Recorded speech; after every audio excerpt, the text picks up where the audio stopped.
That's a table you shouldn't read.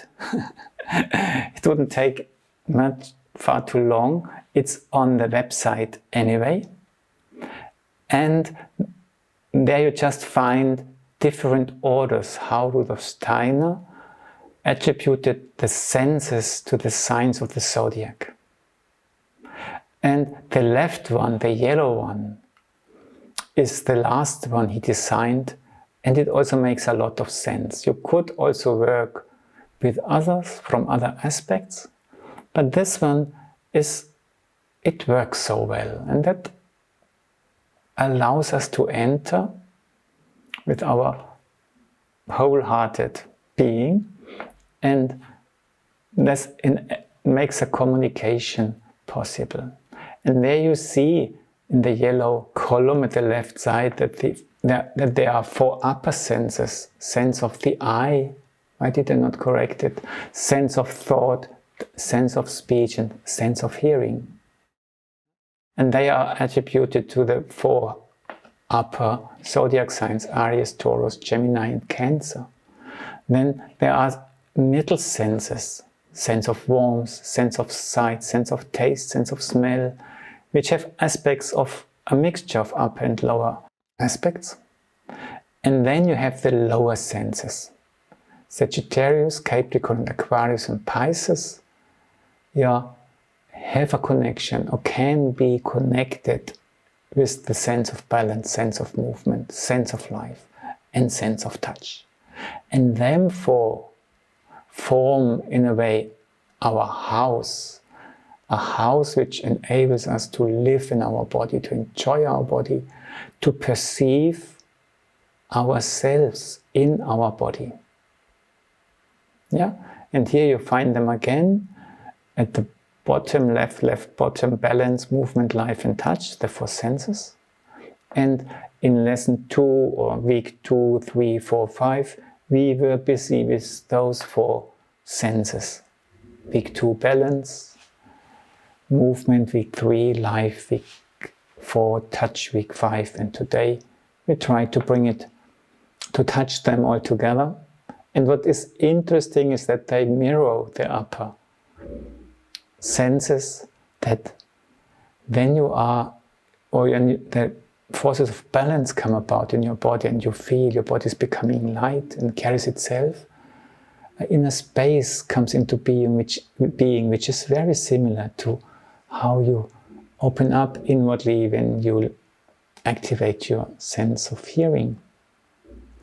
And the movement, the sense of movement, is also somehow needed when you want to understand a word, because it's how you move from letter to letter which gives the word its meaning, or which lets you recognize a word.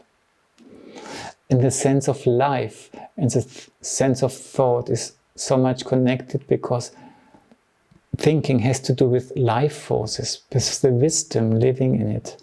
And the more lively your liveliness is, your sense of life, the easier it is to get all these connections alive, which thinking needs.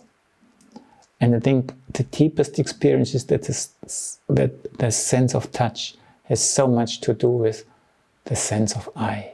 If I touch something, there's something feels touched by me, but I also experience myself in a very deeply manner, depending on how I touch. But it's a deep way of communication. And when we want to bring them together now, then we have worked with letters on the different. We have tried to, through our work on letters, to say hello to a sense. The letter is not the sense, and it's just, but if we work with a specific letter and wave with it towards a sense, then this sense might understand, oh, he's speaking to me. Oh yeah, great, I'm listening to him. What does he want from me? And with the K, and the G we experienced with balance. And with the L we were diving into movement between light and gravity, yeah? And with the M, we touched a little bit the life forces, or not just a little bit, maybe they liked it.